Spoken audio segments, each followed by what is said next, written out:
এটি ছিল এক অত্যন্ত রহস্যময় জাদুকরি জ্যাকেট। যে কেউ এটি পরত পরের মুহূর্তেই জ্যাকেট থেকে সোনালি আলো বেরিয়ে আসত। এরপর সেই আলো ধীরে ধীরে তার পুরো শরীরে ছড়িয়ে পড়ত এবং শেষে একটি রহস্যময় চিহ্নে পরিণত হতো। সেই মুহূর্ত থেকেই জ্যাকেট পরা মানুষটি হয়ে যেত অজেয়। তবে এই জ্যাকেট সবার জন্য তৈরি ছিল না। হাকান ছিল এক দরিদ্র ও একেবারে সাধারণ মানুষ, প্রায় ৩০ বছরের এক বেকার যুবক, যে প্রতিদিন তার বাবার পুরনো অ্যান্টিকের দোকানে সাহায্য করত। একদিন দোকানে এক রহস্যময় নারী এলেন। তিনি একটি পুরনো ছবির বই বের করলেন। বইটিতে ঠিক এই জাদুকরি জ্যাকেটেরই ছবি ছিল। তিনি জ্যাকেটটি কেনার জন্য অত্যন্ত উচ্চ মূল্যের প্রস্তাব দিলেন। হাকানের বাবা স্পষ্ট জানিয়ে দিলেন তিনি এমন কোনো জ্যাকেট কখনো দেখেননি, কিন্তু হাকান জানত জ্যাকেটটি তাদের দোকানের বেসমেন্টেই রাখা আছে। তবুও তার বাবা নিজের সিদ্ধান্তে অটল রইলেন এবং রাগ করে সেই মহিলাকে চলে যেতে বললেন। কিন্তু সেদিন রাতভর হাকানের মাথা থেকে লক্ষ লক্ষ ডলারের লোভ কিছুতেই গেল না। বাবা ঘুমিয়ে পড়তেই সে চুপি চুপি বেসমেন্টে গেল।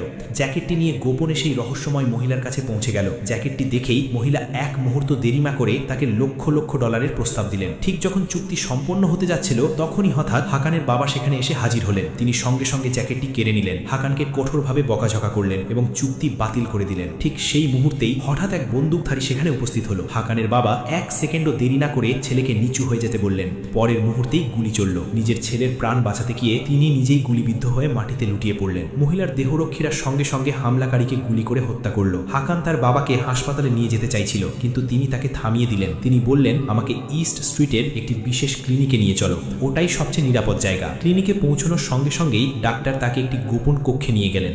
গুলিটি বের করা হলো, কিন্তু অতিরিক্ত রক্তক্ষরণের কারণে তার অবস্থা তখনও খুবই সংকটজনক ছিল। হাকান অ্যাম্বুলেন্স ডাকতে যাচ্ছিল, কিন্তু ডাক্তার তাকে থামিয়ে দিলেন। এরপর তিনি এমন এক গোপন সত্য প্রকাশ করলেন যা হাকানের পুরো জীবনটাই বদলে দিল। যে বৃদ্ধকে সে এতদিন বাবা বলে জেনে এসেছে, তিনি আসলে তার